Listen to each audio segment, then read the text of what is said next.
আজকে রান্না করব মশাই ডাল দিয়া খিচুড়ি। আমি কড়াইতে তেল দিয়ে দিলাম, দিয়ে দিব পেঁয়াজ কুচি, দিব কাঁচামরিচ, দিব একটা তেজপাতা ছিঁড়ে, দিয়ে দিলাম গরম মশলা, দিয়ে আমি এগুলো ভেজে নিব।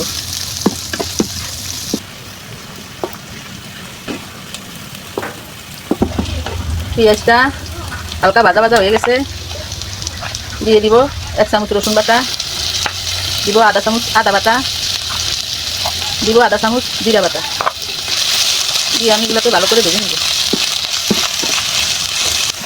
মশলা আমার ভাজা হয়ে গেছে, এখানে আমি চালটা দিয়ে দিব। ডাল আর চালে আমি 1.5 কাপ নিচ্ছি, আমি এখন দিয়ে দিব।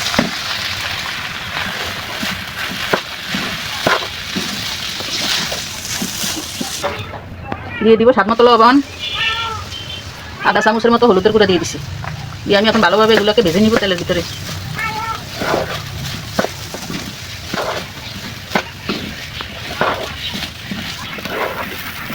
চাল ভাজা হয়ে গেছে, চালের ডালটারে আমি ভালোভাবে তেল দিয়ে ভেজে নিচ্ছি।